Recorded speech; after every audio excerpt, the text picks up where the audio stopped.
ಇವತ್ತು republic of ಕಲಬುರಗಿಗೆ ಅಂತ ಹೋಗಿದ್ದಾರೆ. ಏನಕ್ಕೆ ಹೋಗಿರೋದು?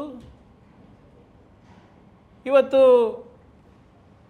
ವಿರೋಧ ಪಕ್ಷದ ನಾಯಕರಾದಂಥ ನಾರಾಯಣ ಸ್ವಾಮಿ ಅವರು ಕಲಬುರಗಿಗೆ ಹೋಗಿ ಜನರ ಮುಂದೆ ಅಳ್ತಾ ಇದ್ದಾರೆ.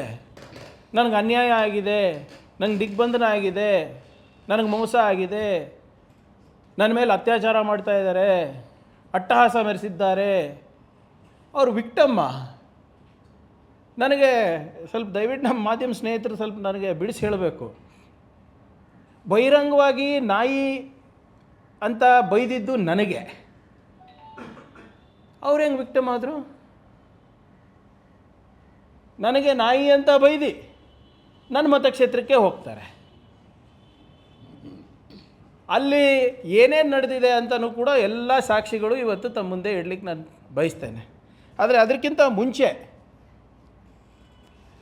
ಇದು ಅವರು ಸ್ವಲ್ಪ ನನಗೆ ಬೀಳಿಸಿರಬೇಕು. ಅವ್ರಷ್ಟು ಹುಷಾರು ನಾನಿಲ್ಲ. ನೀವೇ ಬೈದಿ, ನೀವೇ ಜನರ ಕಾಲು ಬೈಸ್ಕೊಂಡು ಮತ್ತು ಇವತ್ತು ಉಲ್ಟಾ ನೀವೇ ರ್ಯಾಲಿ ಮಾಡ್ತಾ ಇದ್ದೀರಲ್ಲಪ್ಪ. ಇದ್ರ ಲಾಜಿಕ್ಕೇ ನನಗೆ ಅರ್ಥ ಆಗಿಲ್ಲ. ನನಗೆ who is the victim here? ಬೈದವರ ಬೈಸ್ಕೊಂಡವರ?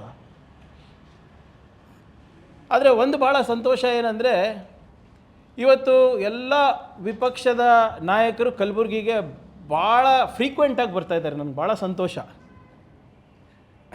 ಅಶೋಕ್ ಅವರು, ವಿಜೇಂದ್ರ ಅವರು, ಸಿ ಟಿ ರವಿ ಅವರು, ರವಿಕುಮಾರ್ ಅವರು, ಮಾಜಿ ಮುಖ್ಯಮಂತ್ರಿಗಳು ಕೆಲವು ಜನ ಬಂದಿದ್ದಾರೆ.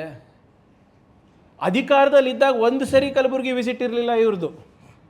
ತೆಗೆದು ನೋಡಿ ಅವ್ರದ್ದು ದಿನಚರಿಗಳನ್ನು, ಶೆಡ್ಯೂಲ್ ತೆಗೆದು ನೋಡಿ, ಏನು ಒಂದು ಸರಿ ಇರಲಿಲ್ಲ. ಆದರೆ ಈಗ ಕಲಬುರಗಿಗೆ ಇವ್ರದ್ದು 4ನೇ ವಿಸಿಟ್, 4ನೇ ಪ್ರತಿಭಟನೆ ಸರ್ ಇದು. ಹೌದು, ಕಲಬುರಗಿಗೆ ಬಂದು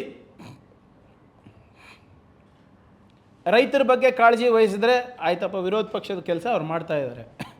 ಬಂದು ನಮ್ಮ ನೀತಿಗಳು ಸರಿ ಇಲ್ಲ, ನಮಗೇನಾದರೂ ಒಂದು ಟೀಕೆ ಮಾಡೋದಿದ್ರೆ ಅದನ್ನು ಒಪ್ತೀವಿ.